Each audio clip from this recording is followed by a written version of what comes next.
أعوذ بالله من الشيطان الرجيم. بسم الله الرحمن الرحيم. Assalamualaikum warahmatullahi wabarakatuh. Alhamdulillahirabbil alamin. Wassalatu wassalamu ala nabiyyina Muhammadin wa ala alihi wa ashabihi ajmain. Wa ba'du. Rabbi shrah li sadri wa yassir li amri wahlul 'uqdatam min lisani yafqahu qawli. Seluruh puja dan syukur mari kita panjatkan kepada Allah Subhanahu wa taala atas limpahan nikmat kepada kita. Salawat beriring salam semoga senantiasa tercurah pada junjungan kita Rasulullah Muhammad SAW serta seluruh keluarganya, seluruh sahabat-sahabatnya dan kepada segala umatnya yang senantiasa istiqomah hingga akhir zaman nanti. Bapak-bapak yang dirahmati Allah Subhanahu wa taala, jemaah mushola Darussalam yang luar biasa banyaknya di malam hari ini. Alhamdulillah kita bisa berjumpa kembali di tahun baru tahun 2021 setelah sebulan kemarin tidak berjumpa. Dan kemudian kalau tertarik dengan budaknya jadi gunjingan masyarakat di situ. Jadi gosip ibu-ibu bangsawan yang lain.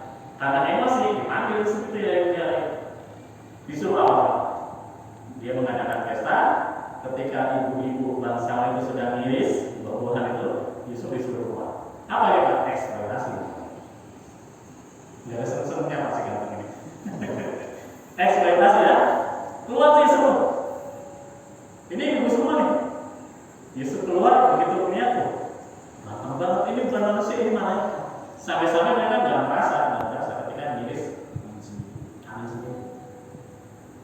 Ini Yusuf yang lewat. Kalau Pak dosen yang lewat di situ kira-kira ada rasa gitu? Muntah Pak.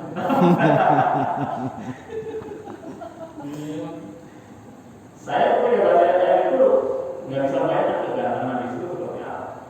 Jelas kan? Ibu ngomong semua tempat mengatakan ini karena ini bukan manusia malaikat. Sedangkan kalau di masa kita ada itu adalah ada ibu yang mengatakan kata, ada ibu yang kata ya.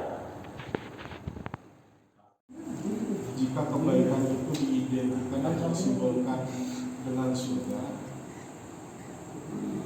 terus kebalikannya keburukan itu diidentikan dengan neraka, dan jika surga atau neraka itu nggak ada, apakah manusia di dunia ini punya motivasi untuk tetap berbuat baik atau enggak? Langsung apa jawab? Oh, langsung aja. Ini hasil yang Pak Mardhani kayaknya sih.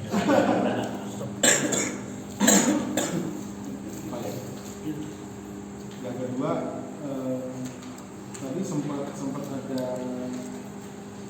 kata-kata dari Pak Ustadz, sebaik-baiknya orang adalah orang yang selalu berbuat baik. Saat statusnya pilot tersebut, dia selalu ingin berbuat baik untuk mengingatkan. Nah, kemarin sempat ada pertanyaan di kepala itu, memang benar amalan pertama yang dihisab adalah sholat. Tapi jika tidak berbuat baik dengan tetangga, tidak berbuat baik dengan istri, anak, apakah bisa mengurangi pahala sholatnya? Atau memang pahala sholat itu dibedakan dengan pahala-pahala orang berbuat baik? Yang kedua, yang ketiga, kita dulu Pak, saya lupa. Itu dua dulu Pak. Bentar Pak, yang pertanyaan kedua spesifik. Maksudnya nggak baik sama tetangga itu apa? Nggak baik sama istri itu apa? Apakah DRT? Nggak baik tetangga itu nyolong ayam tetangga kan? Lu spesifik bos. Jangan nggak baik ini nggak ngerti nih, nggak baik sama istri bagaimana nggak ngacung belanja? Gimana ya bos ya? Kan banyak, enggak? Lah bagaimana? Dengan Nabi Hidir, sokeh ya mungkin ya, bukan mungkin memang sokeh saat itu terjadi contoh dan Nabi Khidir itu membunuh seorang anak, apakah saat itu kebaikan, apa termasuk suatu kebaikan sampai itu ditunjukkan kepada dari Nabi Khidir ke Nabi Musa? Apakah zaman dulu termasuk kebaikan atau enggak? Terima kasih. Saja Pak ya, yang lain kalau nanya di ending dulu. Yang pertama, jika tidak ada surga dan neraka, apakah kita bersemangat untuk berbuat baik? Imam An-Nawawi itu pernah mengatakan begini, orang beribadah itu ada 3 karakternya. Yang pertama, karakter orang biasa. Yang kedua, karakter dagang. Yang ketiga, karakternya para ulama. Orang yang berbuat baik atau bertakwa kepada Allah dengan karakter orang yang biasa, itu dia akan, ya kalau disuruh sholat, disuruh puasa puasa, disuruh zakat zakat, tidak pernah memikirkan yang lain. Jadi ya itu ikut saja, itu yang biasa. Kemudian karakter pedagang itu adalah menghitung untung ruginya, yaitu dengan surga dan neraka itu. Ketika berbuat baik ini kira-kira untungnya kesudahan mereka berbuat. Tetapi ketika dirasa-rasa tidak ada untungnya mereka tidak akan. Yang terakhir adalah ibadahnya atau iman dan takwanya para ulama. Ibadah para ulama itu tidak pernah melihat surga, tidak pernah melihat neraka. Mereka hanya melihat, mereka hanya mengharapkan ridho dan rahmat dari Allah.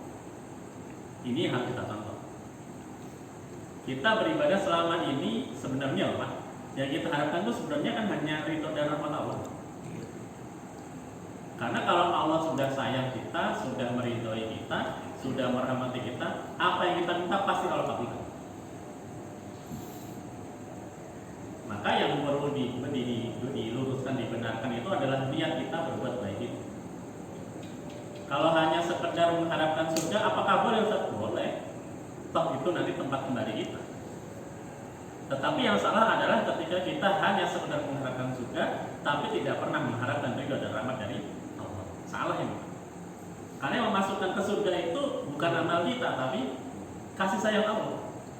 Amal kita dibandingkan dosa kita itu kalau mau dihitung itu kebanyakan dosa kita. Kita buktikan ya Pak ya.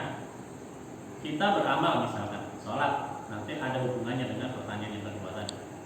Sholat kita itu apakah selama ini benar-benar khusyuk? Belum tentu. Apakah sholat kita selama ini benar-benar lillahi ta'ala? Belum tentu. Apakah ada yang bisa menjamin sholat kita ini diterima Allah? Belum tentu. Karena kadang ada yang kita sholat hanya sekedar rutinitas. Oh, ada sholat. Sedangkan dosa-dosa kita dari awal bangun tidur aja mungkin kita sudah berdosa. Di awal bangun tidur kita mungkin tidak memiliki pikiran yang jernih. Bisa jadi kita bangun tidur langsung memilih istri. Bismillahirrahmanirrahim. Subhanaka Allahumma wa bihamdika ashhadu an la ilaha illa anta astaghfiruka wa atubu ilaik.